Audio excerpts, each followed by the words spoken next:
I'm 64 years old. I raised a good son, built a life for myself after my husband passed, and I was finally ready to enjoy my golden years on my own terms.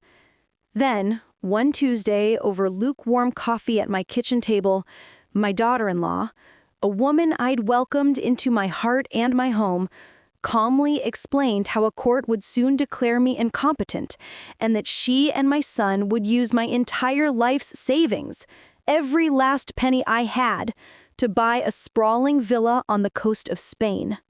She smiled as she said it, as if she were telling me we were getting a new puppy. If you're ready for this journey, make sure you hit that subscribe button and give this a like so you don't miss the updates.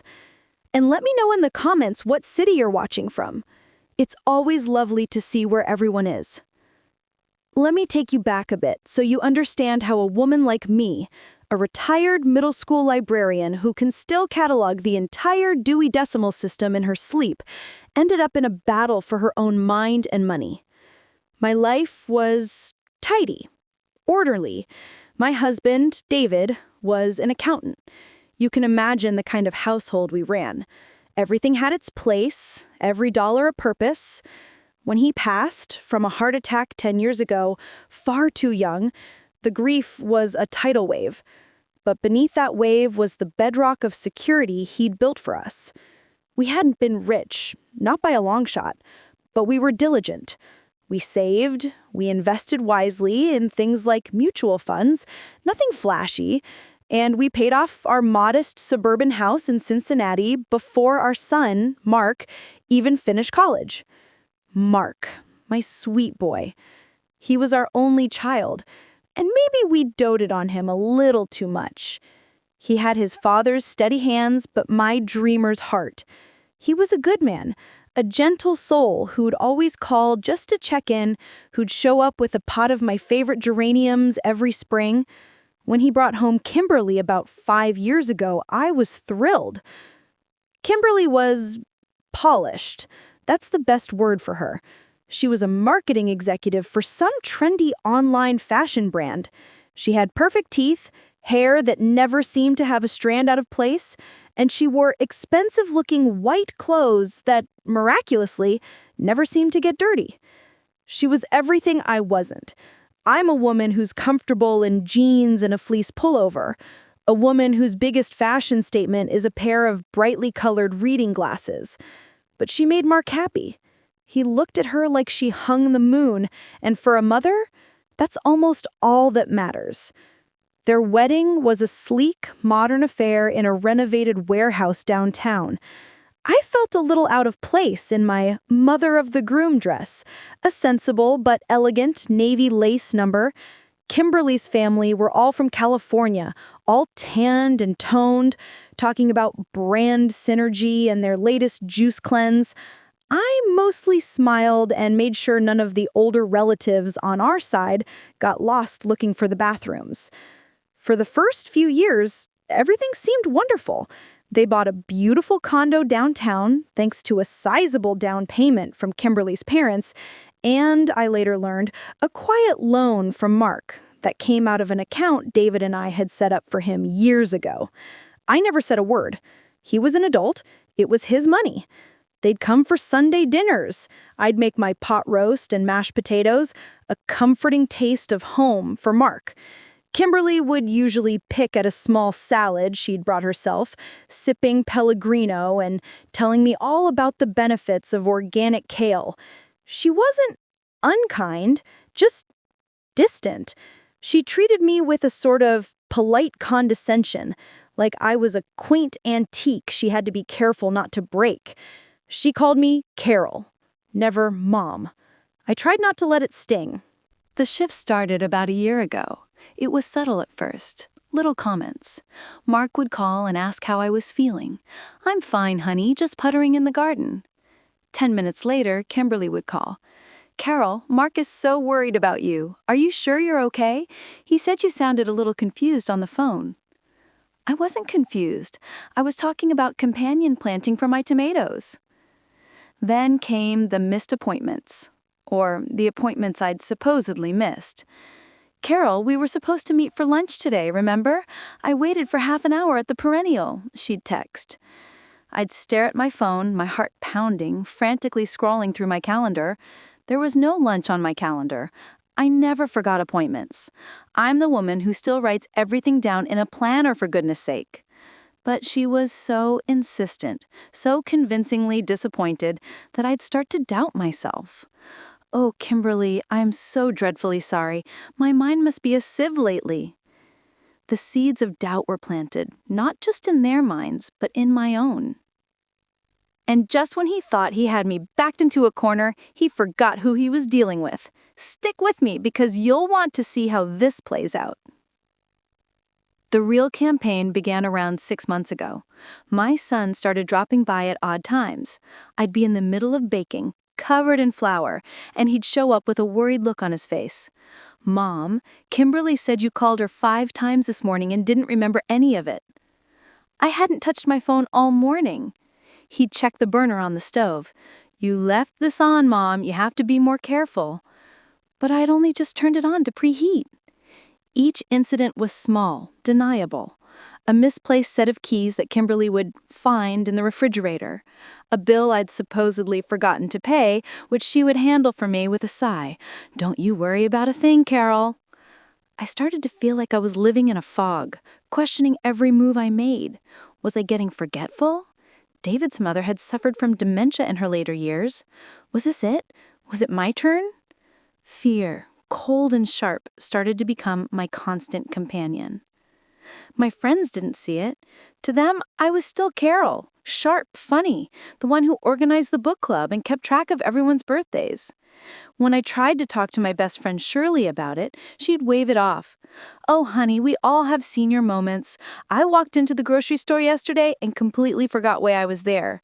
And your daughter-in-law is probably just one of those helicopter types, overly helpful. I wanted to believe her, I really did, but in my gut, something felt wrong, terribly wrong. The masterstroke, the thing that almost broke me, happened a month before the infamous coffee and incompetence meeting. I came home from my weekly grocery run to find Mark and Kimberly in my living room, along with a pleasant-looking woman in a business suit. Kimberly introduced her as a senior care advisor. They had already made tea. Mom, Kimberly and I are worried. We think it might be time to explore some options to make life easier for you. The advisor, a woman named Sarah, started asking me questions. Gentle, simple questions at first, about my day, my hobbies. Then they got more pointed. Do you ever find yourself having trouble with managing your finances, Carol? Paying bills? It can be quite a burden. No, I said, my voice tight. I've managed my own finances for over 40 years. David and I were always very careful. Kimberly jumped in, her voice dripping with fake sympathy. Oh, Carol, be honest. You told me just last week you were so overwhelmed by the property tax statement you didn't know what to do. I stared at her. I never said that. In fact, I'd paid it online today it arrived, just like every other year. But there she was, saying it in front of this stranger, this advisor, and my own son was just sitting there, nodding along with a pained expression on his face. They twisted my words, invented conversations, and painted a picture of a dotty old woman who couldn't be trusted with her own checkbook. I felt the floor drop out from under me. They weren't just concerned, they were building a case against me. And the terrifying part was, with my own son on their side, they just might win. That was the moment the fog of self-doubt began to clear, replaced by the cold, hard light of betrayal. This wasn't about my well-being. This was about something else. I just didn't know what it was yet.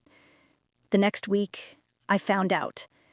That's when Kimberly sat at my kitchen table, slid a glossy real estate brochure across the table, a sun-drenched villa with an infinity pool overlooking the Mediterranean, and told me, with a chilling placidity, how she was going to pay for it with my life. I sat there for a long moment, staring at the glossy picture of that Spanish villa. The sun in the photograph looked so warm, the water so impossibly blue. It felt like a scene from another planet. The ticking of the grandfather clock in the hall, a sound so familiar it was usually just part of the silence, suddenly seemed deafening, counting down the seconds of my life as I knew it.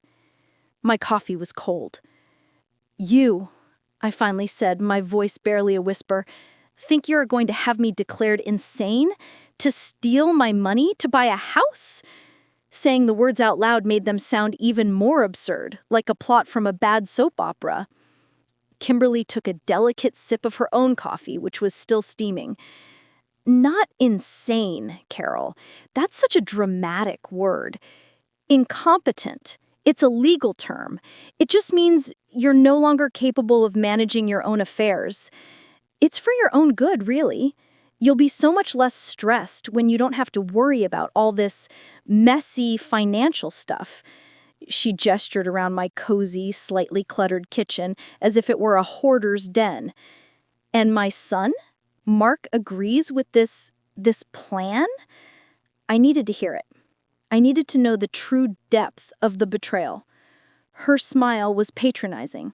"Mark is a good son. He's worried sick about you. He sees how much you're struggling. He only wants what's best for you, and he trusts me to handle the details. We've already had a preliminary consultation with a lawyer and spoken to a doctor who specializes in geriatric assessments.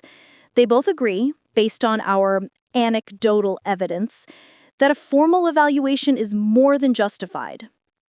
The meticulous, almost corporate language she used, preliminary consultation, anecdotal evidence, formal evaluation, sent a chill down my spine. This wasn't a whim. This was a strategy, a well-rehearsed business plan, and I was the asset being liquidated. I looked at this woman, this stranger in my son's life, and saw a predator. The mask of polite daughter-in-law had slipped, and what was underneath was cold, hard, and utterly ruthless. That was when the librarian in me, the quiet, orderly woman who had spent a lifetime in the calm world of books and facts, stood up. I picked up her half-empty coffee cup and the brochure for the Spanish villa. I walked to the kitchen door that led to the back porch and held it open. "I think this conversation is over, Kimberly. It's time for you to leave my house." I didn't shout. My voice was eerily calm, level. It threw her off more than any screaming match would have. She had expected tears, hysterics, a confused old woman's rambling. She had not expected to be dismissed. A flicker of surprise, then annoyance, crossed her perfect features.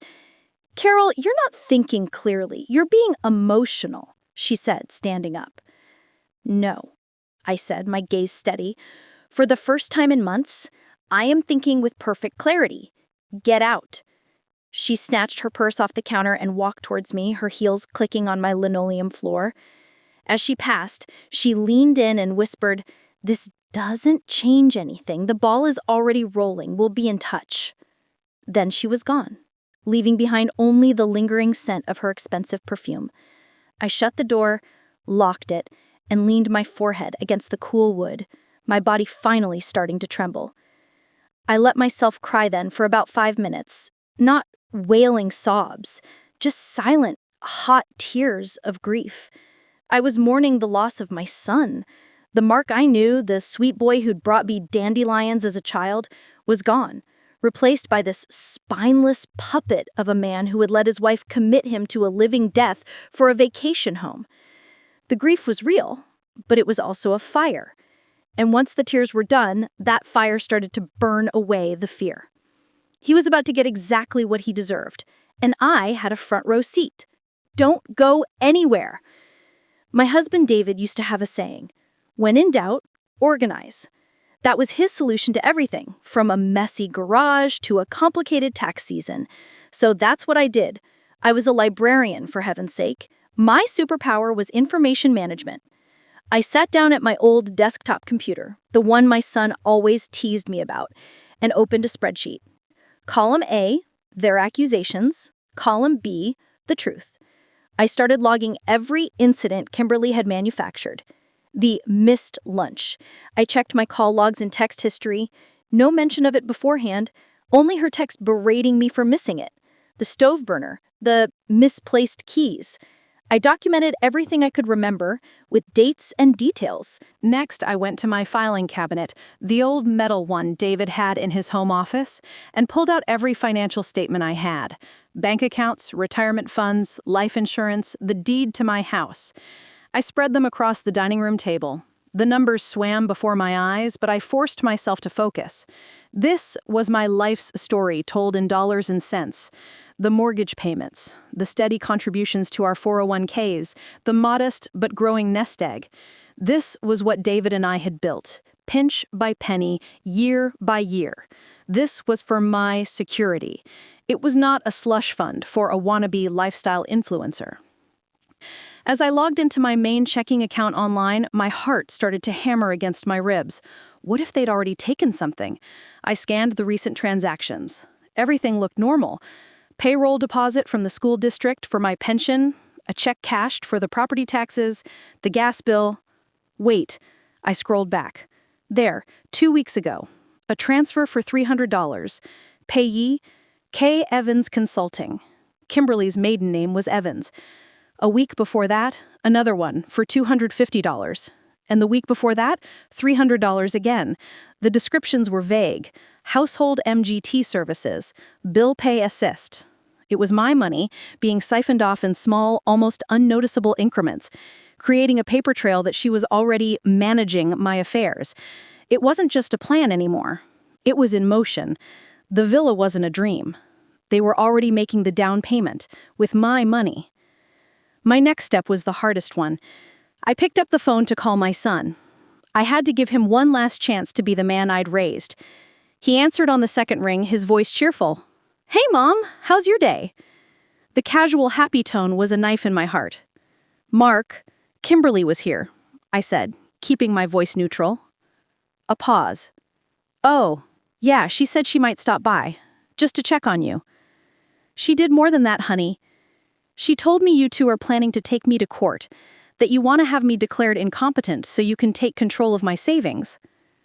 The silence on the other end of the line was heavy and full of guilt. When he finally spoke, his voice was defensive, flustered. "Mom, that's not... She shouldn't have put it that way. It's not like that. We're just trying to get ahead of the problem. You haven't been yourself lately. We're just trying to protect you." "Protect me from what, Mark? From my own life? From my own money?" "It's just, you're getting older. Managing a portfolio like that, it's a lot of pressure," he stammered, and I could hear Kimberly's words coming out of his mouth. A portfolio? I had mutual funds and a pension, not a hedge fund. Kimberly has a great mind for finance, and we thought... "You thought you'd take it," I finished for him, my voice flat. "Tell me, Mark, was it your idea to sell the house too? Was it your idea to use the money David and I worked our entire lives for to buy you a pretty house on the ocean?" "It's an investment, Mom, a global property, and we wouldn't sell your house, not right away. You'd move into a wonderful facility, much nicer, with people your own age and activities." He had an answer for everything, an answer pre-programmed by his wife. He was lost to me. That was the moment I knew, with sickening certainty, that I was on my own. "I see," I said quietly. "Well, I have to go now, Mark. I have things to do." "Mom, wait!" I hung up the phone. There was nothing more to say. He'd made his choice. Now I would make mine. My little spreadsheet and a pile of documents weren't going to be enough. I needed a bigger gun. I called my best friend Shirley. I told her everything. She was quiet for a moment, and then she let out a string of curse words that would have made a sailor blush. When she was done, she said, "My niece, Jessica, she's a lawyer. An absolute shark, the kind of person you're glad is on your side because you'd hate to be on the other. I'm calling her right now. You're not going through this alone, Carol. Not a chance in hell." The next day, I found myself sitting in a sleek downtown law office that was the polar opposite of my cozy home. Jessica, she insisted I call her that, was a woman in her late 40s with sharp eyes and a sharper suit. I laid everything out for her, the calculated campaign of gaslighting, Kimberly's chilling confession, the real estate brochure, the unauthorized bank transfers, my heartbreaking phone call with Mark. I slid my spreadsheet across the polished mahogany table. She looked it all over, her expression unreadable. For a horrible moment, I thought she might see me as they did, a confused old woman. But then she looked up from my papers, a slow, dangerous smile spreading across her face. "Well, Carol," she said, her voice like ice, "it seems to me that your daughter-in-law and your son have just made a very, very big mistake. They have woefully underestimated you. Let's get to work." Leaving Jessica's office was like stepping out of a dark, cold cellar into the bright sunshine. The fear was still there, a knot in the pit of my stomach, but it was no longer paralyzing. It had a new companion, resolve. For the first time, I felt like I had an ally, a professional who didn't just offer a comforting pat on the hand, but who handed me a shield and started sharpening my sword. Jessica's first piece of advice was the hardest to follow. "For now, Carol," she had said, leaning forward on her desk, "you do nothing, at least nothing that they can see. They expect you to be panicked, emotional, maybe even defiant. What they don't expect is for you to be quiet. So, let them make the next move. But while we're being quiet on the outside, we're going to be very, very loud behind the scenes." So, I went home and I did my best to be normal. I weeded the petunias, I did the crossword puzzle, I tried to read a novel for my book club, but found myself reading the same page over and over. Every time the phone rang, my heart leapt into my throat. Every car that slowed down on my street felt like a threat. The quiet of my house, once a source of comfort, now felt heavy with suspicion. A few days later, Mark called. His voice was laced with a forced, cloying concern that made my skin crawl. "Hey, Mom, just calling to check in. How are you feeling?" I took a deep breath, remembering Jessica's coaching. Don't be angry. Be a little vague. Be confused. It felt like a betrayal of my own sharp mind, but I understood the strategy. "Oh, hello, dear. I'm all right. A little tired today." "See, that's what I mean, Mom. You're always tired. Kimberly found this wonderful woman, a caregiver who could just pop in a few hours a day, help with meals, maybe some light housekeeping." They were escalating. A care advisor hadn't worked, so now they were trying to plant a spy in my house. That's a nice thought, Mark, but I'm really fine. I enjoy my routine." "Just think about it, okay? Her name is Brenda. We'd love for you to just meet her. We could all have lunch," he pushed. "I'll have to check my calendar, dear. I'll call you back," I said, and hung up before he could argue. Immediately, I called Jessica and told her everything. There was a sharp intake of breath on the other end. "Okay, they're moving faster than I expected," she said. "That's good. Impatient people make mistakes. We need to get our own pieces on the board. I've been making some calls. Carol, I want your permission to hire a forensic accountant." The term sounded serious, like something out of a crime show. What for exactly? A regular accountant looks at the books. A forensic accountant looks for what's hidden between the lines of the books. Kimberly has been helping herself to your checking account. I want to know what else she's been helping herself to. We need to know where your money is going, and more importantly, we need to know what their financial situation really looks like. People who try to pull off a desperate scam like this are usually, desperate. The fee she quoted was steep, but it was a fraction of what I stood to lose. It felt like buying ammunition for a war I never wanted to fight. "Do it," I said, without a moment's hesitation. "Whatever it takes." The accountant's name was Mr. Harrison, a quiet, bespectacled man who looked more like a history professor than a financial detective. I met him in Jessica's office and gave him everything he asked for. Passwords to my online banking, years of statements, my investment account details. It felt strange handing over the keys to my entire financial life to a stranger, but the way he looked at the columns of numbers, his eyes lighting up with a quiet intensity, I knew he was the right person for the job. He was a librarian of a different sort, and he was about to read Kimberly's story. I know this part is hard to hear, but it's important. The truth was about to come out, and it was going to be glorious. My life fell into a strange, bifurcated pattern. By day, I was Carol, the sweet, slightly dotty mother. I allowed Mark and Kimberly to take me out for that lunch to meet Brenda, the potential caregiver. I sat there, feigning a bit of confusion about the menu, forgetting an anecdote midway through, just as they expected. Brenda was a cheerful, pushy woman who spoke to me in the high-pitched voice people reserve for toddlers. Kimberly watched me with the hawk-like intensity of a scientist observing a lab rat, and I could feel her satisfaction every time I played my part. Mark just looked miserable, stirring his iced tea and avoiding my eyes. It was one of the most difficult things I've ever had to do, acting like a caricature of their own invention. But at night, my real work began. With guidance from Jessica, I started a new kind of journaling. It was a log not of my feelings, but of theirs.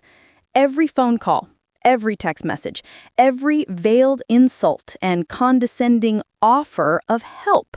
I documented it all. I bought a small digital voice recorder, the kind students use for lectures. I started keeping it in my apron pocket when I was at home. Jessica told me about one-party consent laws in Ohio. It was perfectly legal to record any conversation I was a part of. When Mark would call and put me on speakerphone, which he often did so Kimberly could listen in and direct the conversation, I recorded.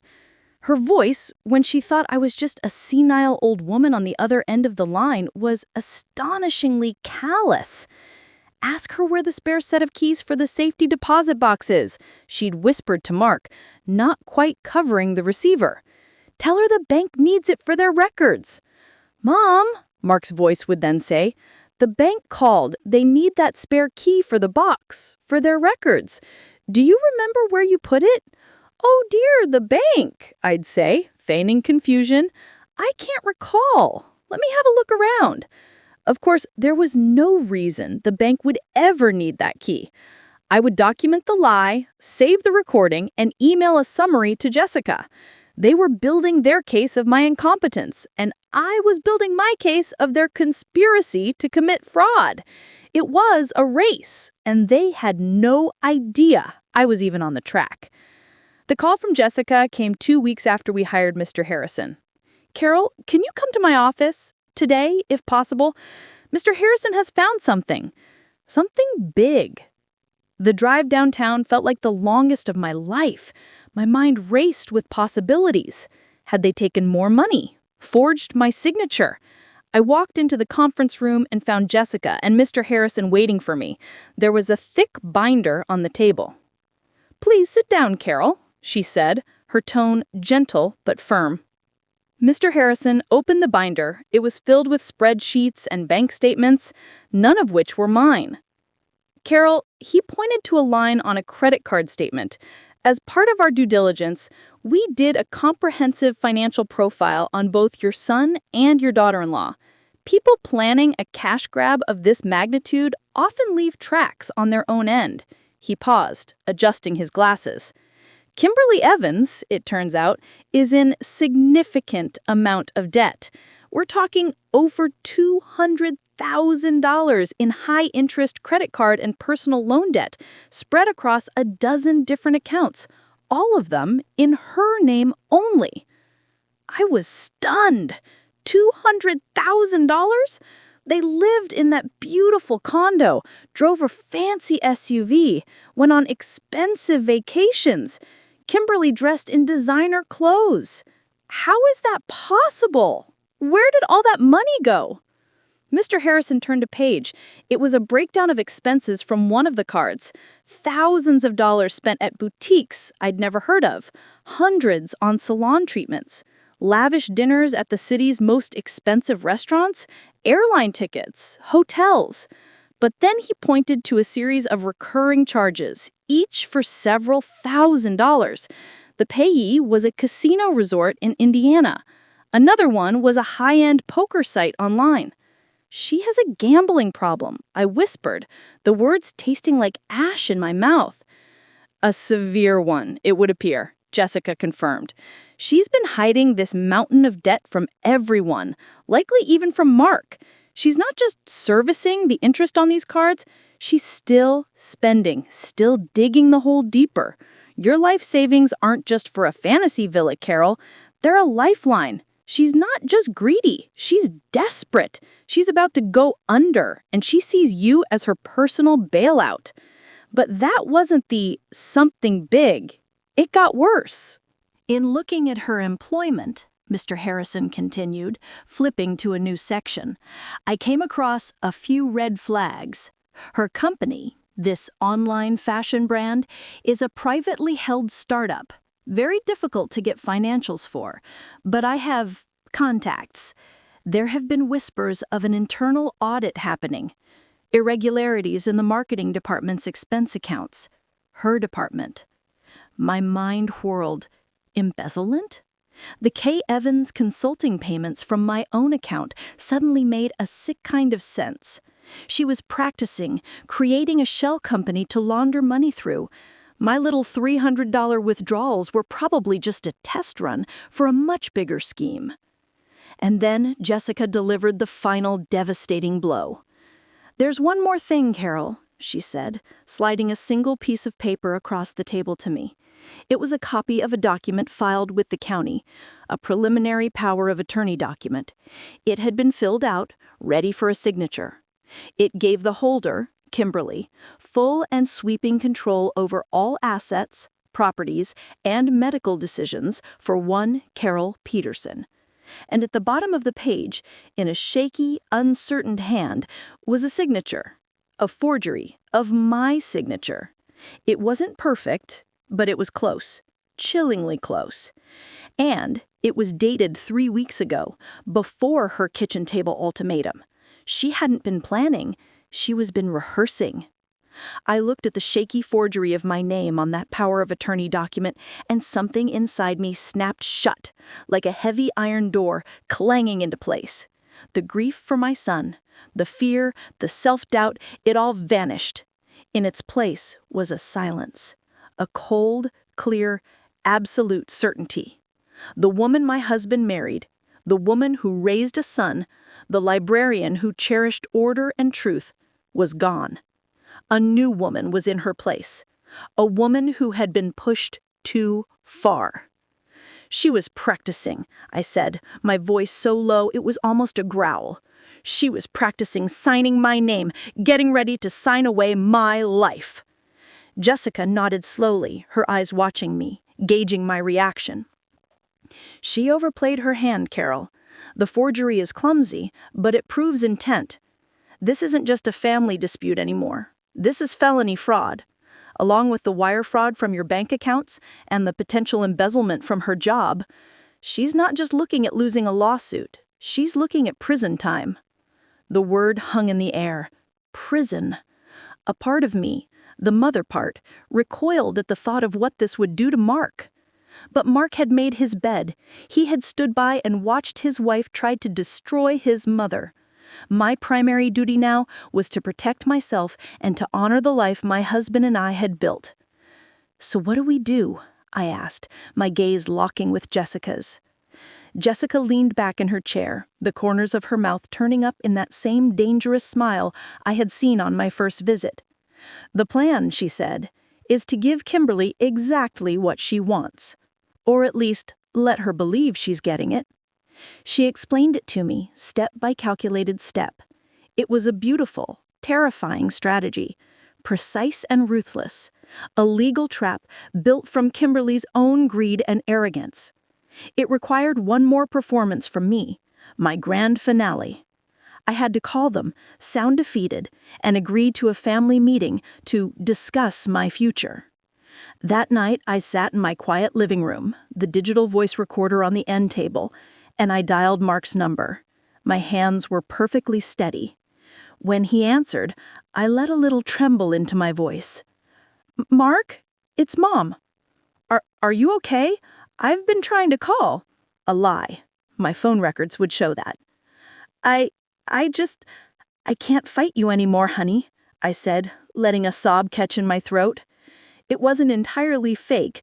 The sorrow from the son I was about to lose for good was very real. "I'm tired. I'm confused. I think we need to talk about your plan."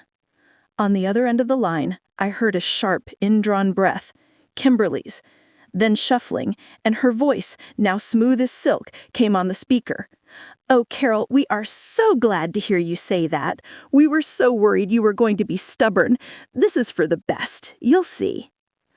"I'd like to meet," I continued, reading from the script Jessica and I had prepared. "But not here, not at your place. I'd feel more official, more secure, if we met at the bank, in one of their conference rooms. We can have a notary there and just sign whatever papers are needed to get this over with." The bait was set. A meeting on neutral ground with a notary present was the perfect symbol of legitimacy. To them, it would sound like I was surrendering, seeking the comfort of a formal setting. "That is an excellent idea, Carol," Kimberly said, her voice dripping with triumphant sweetness. "It shows you're finally thinking practically. Of course, we'll arrange it all. How is Friday morning?" "Friday will be fine. Just the three of us." Just the three of us, she confirmed, to figure out our family's future. After I hung up, I sat in the silence for a long time. It was done. The final act was about to begin. And just when he thought he had me backed into a corner, he forgot who he was dealing with. Stick with me, because you'll want to see how this plays out. The next 2 days were a blur of preparation. Jessica filed an emergency ex parte motion with the court, which is a fancy way of saying she went to a judge in private with all of our evidence: Mr. Harrison's financial report, the bank transfers, the forgery, my logs, and the transcripts of the recordings, and got a temporary financial restraining order against both Mark and Kimberly. It was a silent bomb waiting to be detonated. The order froze any ability they had to touch my assets, and it was sealed, meaning they wouldn't know it existed until we served them with the papers, which we planned to do on Friday, in the bank. I went to my closet and chose my armor for the final battle. I picked a simple, charcoal gray dress, the kind I used to wear for parent-teacher conferences. It was respectable, serious, and utterly unassuming. I was not going to look like a victim. I was going to look like a retired librarian who was disappointed in them. It was, I felt, the most damning costume I could choose. Friday morning, the sky was a brilliant, cloudless blue, a perfect day for a reckoning. I didn't drive myself to the bank. Jessica had a car pick me up. My own lawyer was already there, in the conference room we had booked. The notary they had arranged had been politely informed by the bank manager that a pre-existing meeting was booked and that we would be using our own notary. Thank you very much. The manager, a kind man named Mr. Abernathy, whom I'd known for years, had been discreetly briefed by Jessica. He was an old-school gentleman, and the story of what they were trying to do to a longtime client had, in Jessica's words, offended his sense of decency. He was our ally. I walked into the conference room and found Jessica reviewing a stack of papers. She looked up and gave me a firm, reassuring nod. "Ready?" "Ready," I said, and the word felt solid, true. The next 2 days were a blur of preparation. Jessica filed an emergency ex parte motion with the court, which is a fancy way of saying she went to a judge in private with all of our evidence: Mr. Harrison's financial report, the bank transfers, the forgery, my logs, and the transcripts of the recordings, and got a temporary financial restraining order against both Mark and Kimberly. It was a silent bomb, waiting to be detonated. The order froze any ability they had to touch my assets, and it was sealed, meaning they wouldn't know it existed until we served them with the papers, which we planned to do on Friday, in the bank. I went to my closet and chose my armor for the final battle. I picked a simple, charcoal gray dress, the kind I used to wear for parent-teacher conferences. It was respectable, serious, and utterly unassuming. I was not going to look like a victim. I was going to look like a retired librarian who was disappointed in them. It was, I felt, the most damning costume I could choose. Friday morning, the sky was a brilliant, cloudless blue, a perfect day for a reckoning. I didn't drive myself to the bank. Jessica had a car pick me up. My own lawyer was already there, in the conference room we had booked. The notary they had arranged had been politely informed by the bank manager that a pre-existing meeting was booked and that we would be using our own notary. Thank you very much. The manager, a kind man named Mr. Abernathy, whom I'd known for years, had been discreetly briefed by Jessica. He was an old-school gentleman, and the story of what they were trying to do to a longtime client had, in Jessica's words, offended his sense of decency. He was our ally. I walked into the conference room and found Jessica reviewing a stack of papers. She looked up and gave me a firm, reassuring nod. "Ready?" "Ready," I said, and the word felt solid. True. After a few minutes, Mark and Kimberly arrived. Kimberly was practically vibrating with victory. She wore a crisp white suit, like an angel of mercy descending to sort out my messy life. She was carrying a leather satchel filled with documents. Mark trailed behind her, looking pale and tense, unable to meet my eyes. "Carol, you look well," Kimberly said, her smile wide and false. "See, making the right decision takes so much stress away, doesn't it?" We all sat at the large polished table. Me on one side with Jessica, my son and his wife on the other. It felt like a divorce proceeding. In a way, it was. "We've brought the documents," Kimberly said, pulling a sheaf of papers from her satchel. "Some standard power of attorney forms, healthcare directives. We can just walk through them and Mrs. Gable, the notary, will be here any moment." "That won't be necessary," Jessica said, her voice cutting cleanly through Kimberly's monologue. "I'm sorry, who are you?" "My name is Jessica Riley. I'm Carol's attorney." The color drained from Kimberly's face. She looked from Jessica to me, her mind clearly racing. Mark just stared, his mouth slightly agape. "I don't understand," Kimberly said, recovering slightly. "Carol agreed to this meeting. She knows she needs our help to manage her affairs." "Oh, my mother needs help all right," I said, speaking for the first time. My voice was as calm and clear as the sky outside. "Mark? Kimberly?" I looked directly at each of them. The performance was over. Jessica slid the thick binder from Mr. Harrison across the table. It landed with a heavy, final thud. "We thought instead of signing your documents, we could go over a few of our own. This, for instance," she flipped it open to the first page, a summary of Kimberly's debt. "This is a full workup of your finances, Kimberly, all $216,452.81. The credit cards, the personal loans, the casino markers." Kimberly stared at the paper as if it were a snake. Mark leaned over to look, his eyes wide with confusion and horror. "What is this? Kim, what is this?" "Or perhaps you'd prefer this," Jessica continued, pulling out a transcript. "This is from a phone call on October 12th. Your words, Kimberly, whispered to Mark. Ask her where the spare set of keys is for the safety deposit box. Tell her the bank needs it for their records. That would be wire fraud, by the way, a federal offense." Jessica kept going, dropping each piece of evidence onto the table like a hammer blow.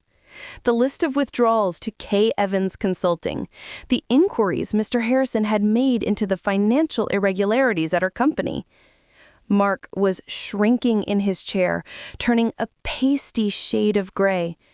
Kimberly, however, rallied. A cornered animal is a dangerous one. "This is insane. You have no proof. This is slander. We are just concerned family members," she hissed, her voice shaking with rage. "And finally," Jessica said, her voice dropping, "there is this." She slid a single plastic-sleeved document across the table. The forged power of attorney. "We've already had a handwriting expert confirm this is not Carol's signature.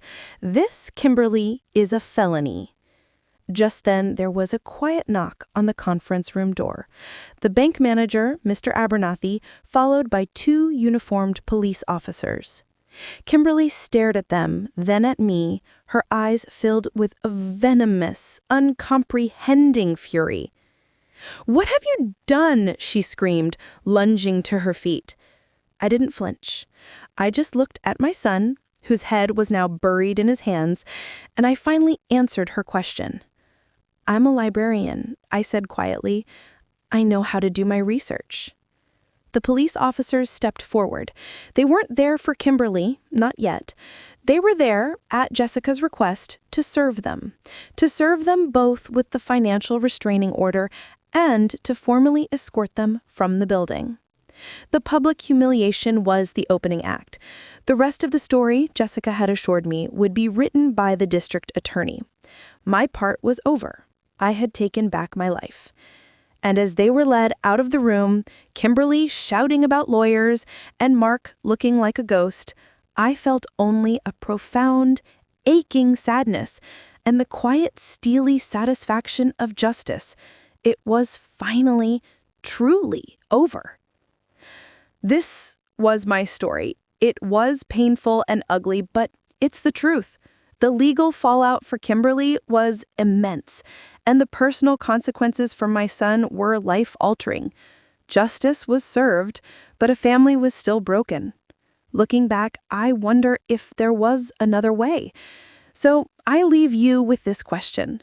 What would you do in my place? Let me know in the comments below, and thank you for listening. Your watch to the end.